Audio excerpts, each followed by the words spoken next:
to that outer presence. So for this brief time, we're going to go within. We're going to allow the inner presence to have attention. And so following through with the daily word today, praying for others. I invite you now to consider those in your life that might be in need of prayer.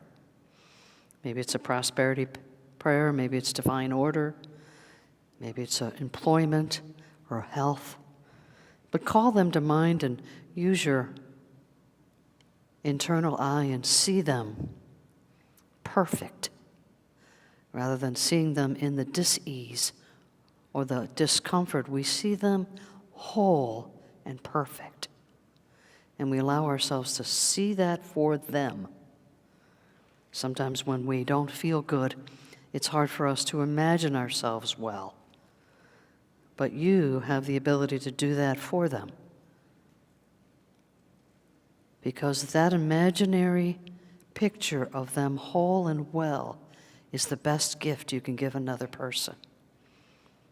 You're giving them the presence of seeing the Christ in them, whole and perfect. You can affirm divine wisdom, love, and understanding for them. You can see in your mind's eye and in your heart eye the perfectness with which they are. And take that picture to your heart. See the connection from your internal eye to your heart. There's a direct path, and we open our heart to that visualization. I want you to literally imagine your heart opening up and allowing that prayer for another person to come into your heart. For it is the heart that heals, not the mind. And now I want you to bring yourself into that visualization. What's troubling you? And like we teach, we don't focus on the problem, but rather we see the divine outcome, just as you would want it to be. We see that. So call yourself to mind and see that connection. See the wholeness within yourself. Truly, use your mind's eye to see yourself standing upright, being open and receptive, being at peace, being pain-free, and being connected to the earth. For praying for another is powerful, and praying for yourself is even more powerful. Through the law of mind action, we place this visualization within our heart, and our body starts to respond. Just as those that you prayed for others, their body is responding. They may not know that it's because of your prayer, but they're responding. So I invite you to go within and pray for yourself. Where are you at dis-ease with yourself? Maybe there's somebody in your life that's causing a little bump in your road.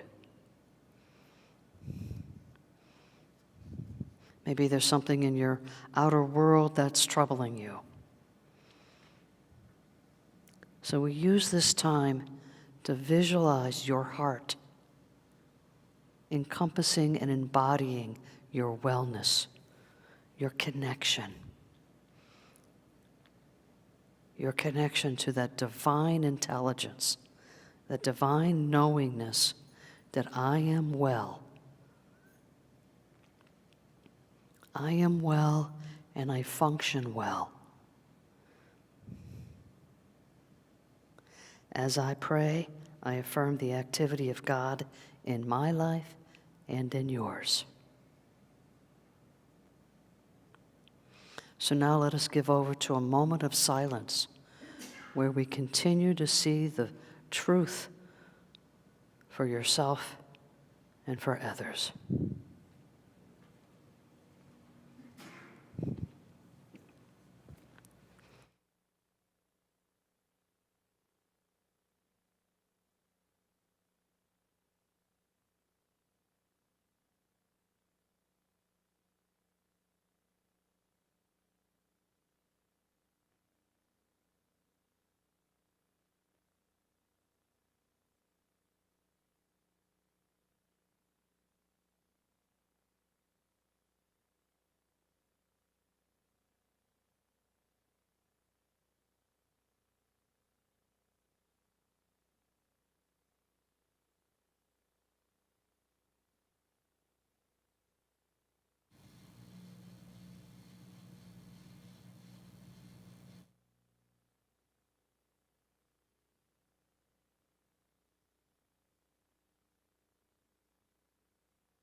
Ever so gently, we bring ourselves back to this moment of now and give thanks for this time to just get still.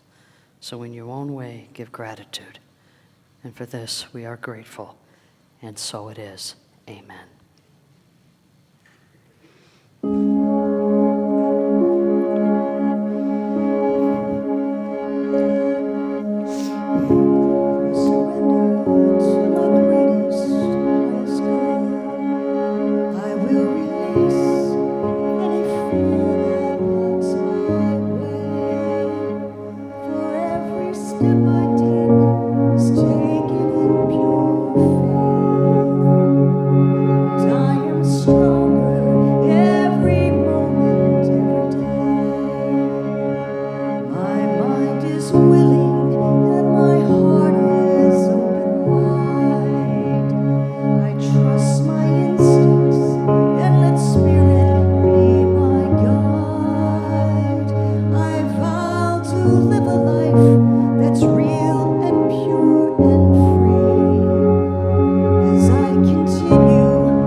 I am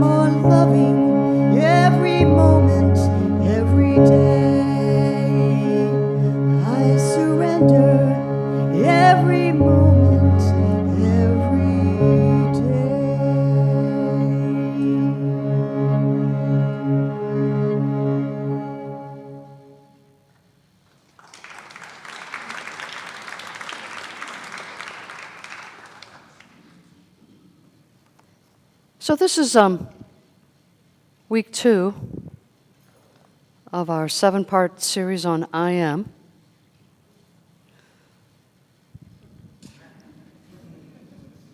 And the good news is that you get a break next week because our own Jeffrey Whitman will be our guest speaker next week. So we're excited about that for him. So that's awesome, awesome news. I think you're clapping for Jeff, not because you're going to get a break from me. I'll just assume that. You know, I'll just go with that. So today's I Am statement, and these are all coming from the book of John. Now, if you get into John, you realize something. He basically starts at year 3 of Jesus' ministry. He bypasses year 1 and 2. He lets the other 3 Gospels do all that. So he really dives in to just about the beginning of the discord, where the Sadducees and the Romans are going, all right, this guy's a real pain in the backside. We're going to have to pay attention to what's going on. So I tell you that because today's Bible verse, chapter 8, is about one of those situations where Jesus gets them upset in his own special way. So I'm going to share with you with that, and it starts chapter 8, and it's titled, "The Adulteress Faces the Light of the World." And everyone went to his own house, but Jesus went to the Mount of Olives. Now, the significance of the Mount of Olives for Jesus is that's where he goes up into a higher state of consciousness and connects with God. We call it meditation today. He closes out the outer world, and he goes to the Mount of Olives, which is one of his favorite stopping grounds, and he would be there for hours and days to regroup himself, to re-infill himself with energy, because he's probably just left the masses and had a lot of teaching, a lot of talking, and all that stuff. So, and he says, but Jesus went to the Mount of Olives, a higher state of consciousness. But early in the morning he came again into the temple, and all the people came to him, and he sat down and he taught them. Then the scribes and Pharisees brought to him a woman caught in adultery, and when they had set her in the midst, they said to him, "Teacher, this woman was caught in adultery in the very act. Now Moses' the law commanded us that such should be stoned. What do you say?" This they said, testing him, that they might have something of which to accuse him. But Jesus stooped down and wrote on the ground with his finger, as though he did not hear. So when they continued asking him, he raised himself up and said to them, "He who is without sin among you, let him throw a stone at her first." And again he stooped down and wrote on the ground. Then those who heard it began, convicted by their own conscience, went out one by one, beginning with the oldest, even to the last. And Jesus was left alone, and the woman standing in the midst. When Jesus had raised himself up and saw no one but the woman, he said to her, "Woman, where are those accusers of yours? Has no one condemned you?" She said, "No one, Lord." And Jesus said to her, "Neither do I condemn you. Go and sin no more." Then Jesus spoke to them again, saying, "I am the light of the world. He who follows me shall not walk in darkness, but have the light of life." When I started to really look at this, I went, say what? So this woman is accused of adultery. Now, I don't know about you, but my understanding of adultery, it takes 2. Just saying. You know, I mean, I could be wrong about it. Maybe it was different back then, you know. But she's caught in the act, and she's the only one in the circle. Where's the other person, right? So we know that during those wonderful times, thank you for going with the spirit of that, that the woman is the only one committing the sin. And so, of course, she's brought forth. Now, I did some homework on this, and if I can find the right note.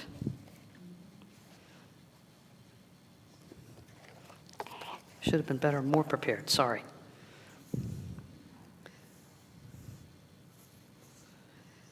So, Moses' law requires that she be stoned.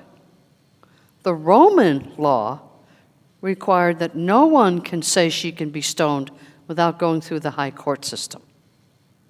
Okay? So when Jesus says, hey, if you haven't sinned yourself, then you can throw a stone. And they all got honest with themselves and realized that they were not in that position. So the Sadducees and the Pharisees were trying to set him up. The only problem is that law, although it was in the book of Moses, the laws, which are, 7 books thick in small font, with all these rules you're supposed to believe and follow, this was one of those laws that was not enforced. So here they're throwing this woman in the midst of him and testing him. So he's going to balk at the Moses law, and he's also balking at the Roman law.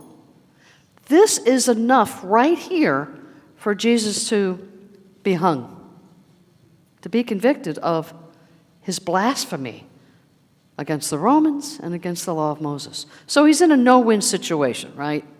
He's going to get it no matter what he says. So he starts doing something in the dirt or the sand, and boy, I would have loved to have seen what he wrote. Was it gobbledygook? Was he just drawing pyramids? Was he doing the Jewish star? What was he doing? Right? We don't know. Kind of leaves it in blank. And of course he comments to her when they all leave, go and sin no more. But he specifically says, I want you guys to get this, that's why I'm doing this. Neither do I condemn you, go and sin no more. And this is one of the most profound statements for me. It lets me know that I have no right to condemn anyone for their seeming sins, missing the mark, doing something inappropriate. I'm not the one, because if Jesus isn't doing it, I'm not doing it. Because we're following the teachings of Jesus, right? So, interesting enough, so he says that, and the very next line, Jesus spoke to them again, saying, and I went, wait a second. I thought nobody was there. Because it's all part of the same chapter, because it says, everyone is left. And she's standing in the midst with Jesus alone. And the very next statement is, he spoke to them again. Who's them? I don't know. And I thought, this is a statement that just doesn't connect with what happened and what's going to happen. It was kind of like, let me throw that in. And I went, nah, can't be. Because this phrase, I am the light of the world, he who follows me shall not walk in darkness, but have the light of life. It's a standalone statement. There isn't any connection between before and after. And I thought, jeepers, if I were to rewrite it, I would put this as a whole separate entity, because it's so important what's going on here. If we are the light for our life, then who's in charge? Yeah, we're in charge. We're in charge of that light. And so how do we grapple with it that if I'm the light of the world, why does sometimes the light doesn't brightly shine? Why does it feel like that? In the revealing word, I read to you what light means. The understanding principle in mind. In divine order, it always comes first into consciousness. Light is a symbol of wisdom. When Jesus said, I am the light of the world, he meant that he was the expresser of truth in all his aspects. He is the expresser of truth. What's the truth? Is the million-dollar question.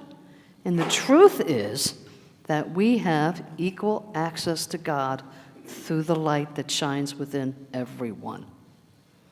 That light is within each of us. So Jesus is saying, if you follow me, you'll see how I use that light. And that light is within you too. It's a funny thing. We're told that when the light is turned off and we're in sudden darkness, we're blinded until our eyes adjust, right? And then when our eyes adjust, we can see shadows, trees, air conditioning units that we don't want to bump into, that kind of stuff.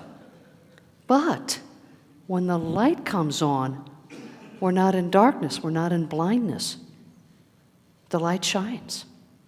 If we were to turn the lights off and this room was darkened, we'd be paralyzed for just a moment until our eyes adjusted. But when the lights come on, there's no adjustment needed. We see clearly. You see, so there's this notion about embodying our wellness. We teach today's daily word is praying for others. We teach that prayer, we're focusing on what we want more of, right? Not on the problem. And yet, when we need prayer the most, what's the most important thing that's going on in your mind? The dis-ease. It is the darkness of our light, is that dis-ease thinking. And so the mind, there's this philosophy that says that when God created man, he created the head. And then God said, well, that's not going to work. We're going to need some way to mobilize this person. So he gave him arms and legs and a torso, and now we can move around with the head attached, right? And I can visualize that going on. God creates this head and with everything in it and going, well, this isn't going to work. What are we going to do, roll down the street? We got to have mobility. We got to have a way to connect the dots. And within that, he creates the heart, the beating, to keep us mobile, right? Because we can't go anywhere without that heart. And in the light is our heart. That's where it shines. In the brain, it can be very dark. It can be very dark with our storytelling. How many of you tell dark stories about what might happen when so-and-so enters the room? Yeah. We say things like, only good things come in the mail until it doesn't, right? And that darkness comes over.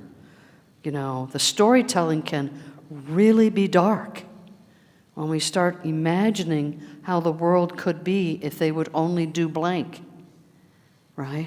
Because I could solve the world's problems if they would just call me. They don't call, So the other thing is that if the understanding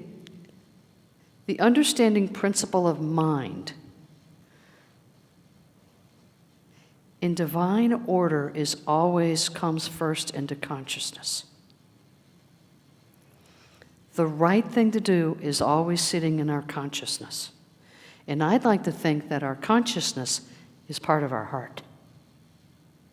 And so when we talk about lighting up our heart, it not only lights the path that we're moving into and from, but it also lights up us. We've all had people in our lives that go, whoa, something good's going on there.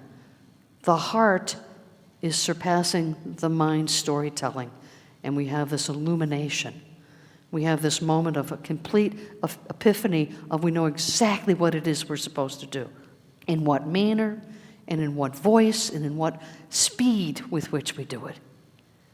And that's the easy part when things are going well, isn't it? When things are going well, we can plenty of time to meditate, plenty of time to seek out the wisdom and guidance of God. It's when it goes a little crazy making that we tend to go into our heads where it's very dark. And it's very hard to get that light to shine when we're sitting in the darkness. When we're sitting in the darkness, it doesn't feel good. It never feels good in the dark, does it? Right. That's why they made those glasses where you can see in the dark. Right? Because we've gotten away from getting out of our heads and going into the heart. Western civilization over the last 300 years has produced just that. We try real hard. We want to succeed. We want to climb the corporate ladder. We want to provide for our families. We want to provide an education for our children. All of these things require us to stay out of our hearts, to be heady.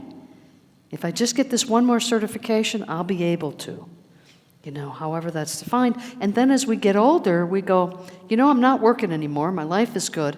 I think I'll find God again. How many of us have done that? We're so busy in the busyness of life that the heart is the last place that we want to go to. Because the heart might change our minds about where we're going. And God knows we don't want to change our minds, right? So it's important for us because Eastern cultures, they've been known to meditate for part of the everyday process. Remember back in the 60s and 70s when New Thought and the New Age and the hippies and all that stuff was going on? Well, Unity churches were thriving. There were self-improvement workshops on every corner. How many of you attended them? Yeah, there's a whole bunch. Every Unity church was offering them, bringing in speakers, until society said, that doesn't feel right. You guys are whacked. This Unity thing must be a cult. And attendance dropped. 60s and 70s and early 80s were fabulous for Unity churches. And then there had to be this resurgence somehow. And so it's slowly building because we're coming more from our heart center than our principal brain. Because it's the heart that allows us to see the love within ourselves and for somebody else. Because who wants to hang out with somebody who's mad? I prefer not to. It's not fun. Or it's dark and it's gloomy. All they do is watch the news and they have a perception of the world that is, wow, really? I don't want to be there. I want to be where I'm living, where it's the funnest place ever. Right? In Mysteries of John, everyone has within them the light of divine understanding. Those who do not recognize that they have the inner light are thinking intellectually instead of spiritually. How do we think spiritually? How do we go there without looking like a wackadoodle, right? Without looking like, no one's going to like me if I...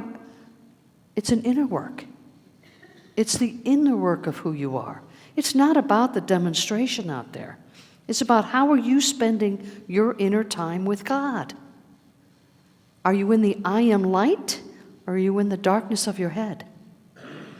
You see, it's taken years for us to realize that, oh my God, in Japan, they have these 2-hour lunch breaks. Everything shuts down. Give me that so that people can be with family, be still, and go back to work with a new awareness of what needs to get done. We're using the divine guidance with which to get the work done versus, I got to do this, I got to do this.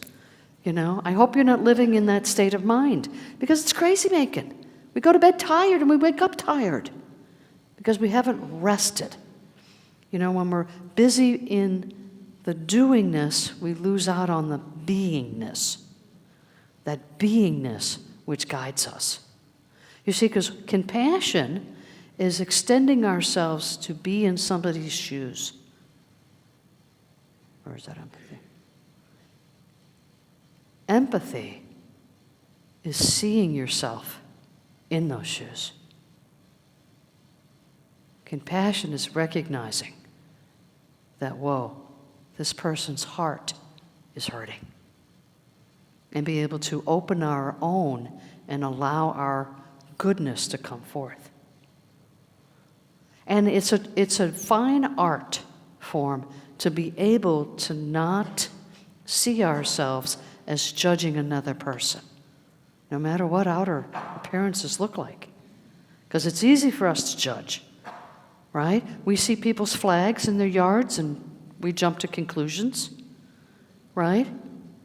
Does that flag affect your life? No, it does not. No matter what you think, that's living in the darkness. Blessing, gratitude, all the things we know are how we express our light. And when we live in the darkness, it's a lonely place to live. And our storytelling will really kick in. We can really, really imagine all the worst things happening to us. Please use your storytelling for good. Manifest the good in your life. See that. You know, all the great athletes see themselves being successful in their athleticism. Why can't we do the same? They practice 3, 6, 9 hours a day, hitting the ball over and over and over again, going to the driving range over and over and over again, getting the skill down. And many of us will balk with just sitting down for 30 seconds with God. You say, Jesus went to Mount Olives, a higher state of consciousness, to regroup in his mind. And when he bowed down into the dirt and pretended to be writing something while they're accusing this woman, what do you think he's doing? He's praying, Lord, give me the words, because I'm in a pickle here. I got to know when. Right? And he follows that wisdom and guidance. You see, wisdom and understanding are 2 of the 12 spiritual faculties within us. Wisdom's in the brain, understanding's in the brain, and wisdom comes out of understanding into our heart. Our heart is the tool. That's the light keeper. That's the little lantern that's lit all the time in our heart. And the longer we stay in our brain, the harder it is to see that light. Not to light the light, because the light is always lit. What's that motel commercial? I'll leave the light on for you. Yeah.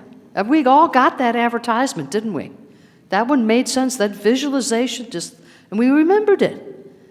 That light within us is always lit. We just sometimes stay in the darkness and can't see it. We have to flip the switch. We have to flip the switch in order to be able to experience that light.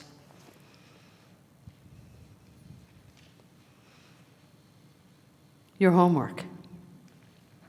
Thank you, Drew.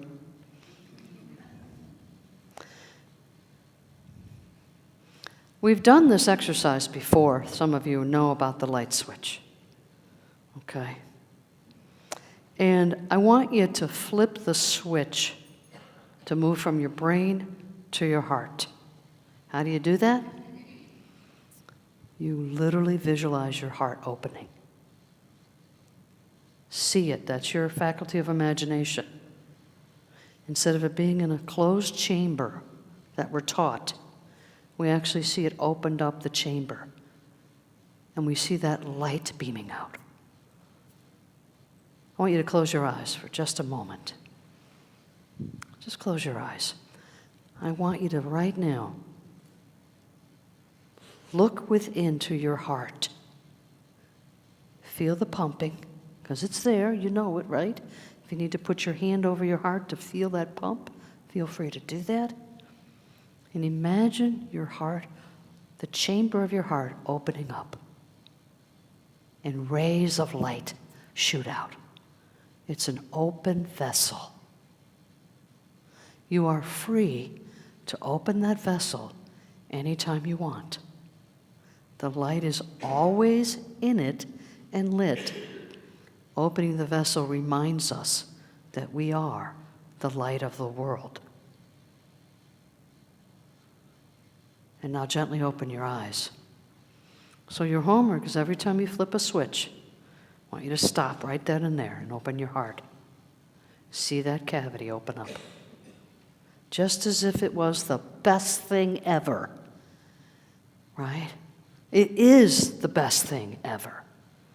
To live your life in that light consciousness where all life lives within your heart. You will then become embodying the essence of who you really are. Because you are the light of the world. Let your light shine for all to see. And you'll find yourself having very different experiences in your life. And all you have to do is pay attention. And you'll see them, you'll feel them, and you go, oh, that's what Rev Mo meant. Because it'll be there for you. Every time you flip a switch, pause, close your eyes, and open your heart.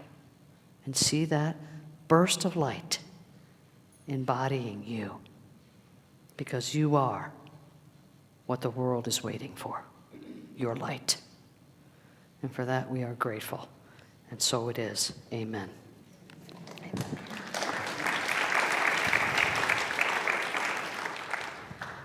This is time in our service for our love offering. Can I get a show of hands of folks that are with us for the first or second time? Just real quick. Awesome. Awesome, awesome. Because you are a guest with us today, there's no need for you to contribute to our love offering today. As a guest, we would allow us to be that gift to you. So thank you for joining us. We have an offertory song and a prayer. Let us recite that together. Divine love, as me, blesses and multiplies all that I am, all that I have, all that I give, and all that I receive, and I am grateful. And so it is. Amen.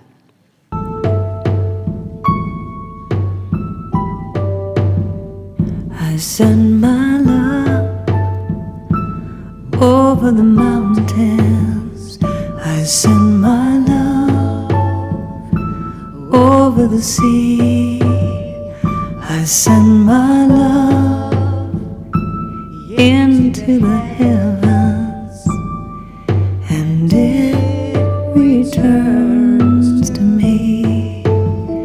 I send my love over the mountains. I send my love over the sea. I send my love into the heavens, and it returns to me. I send my joy over the mountains. I send my joy over the sea. I send my joy into the heavens, and it returns to me. I send my power over the mountains. I send my power. Let's affirm our offertory prayer, and this time using the pronouns us and we together. Divine love as us blesses and multiplies all that we are, all that we have, all that we give, and all that we receive, and we are grateful. So we see these gifts going back out into the universe to bless all the many hands that they come in contact with, not only to bless our ministry, but to bless the world with our wonderful free will offerings. And for this, we are grateful, and so it is. Amen. And now I'd like to invite Renee Romero up, member of our board of directors, and she gives our board update. Thank you. Okay, so thank you very much. Our board update is going to be short. We wish to thank Kathy Kitterman and her crew who put on that great pancake breakfast. It was a great success, and the profits netted over $500 for our sound system. So that was great. To remind you, the queue process is beginning in June, and we on the board are also discussing each board meeting our own queue cards. So we're also involved in the queue process. Our financials are always posted on the bulletin board, so the update is there. We'd also like to thank Fran and his team for spreading the mulch on our garden. In the garden there, it looks beautiful, so we thank everybody who came out to participate. It's hard work spreading mulch, I know, and it looks great. And also to let you know that our board meeting has now changed to the third Wednesday of the month, and all of you are invited to attend. It's an open meeting. We encourage you to come in and sit in on our board meeting. Thank you.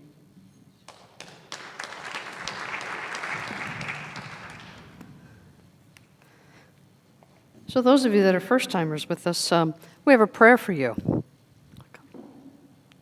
Jackie, I'm dead. Hello, hello. Well, pretend you can hear me.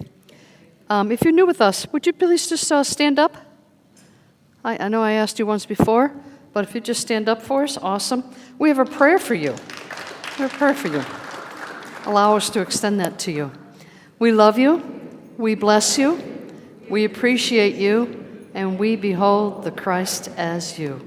And so it is. Amen. Thank you for being with us. And please join us for a cup of coffee and a piece of sweets in our community room as our folks will no doubt want to know more about who you are. I can trust that. And now let us stand for our peace song and singing the prayer for protection.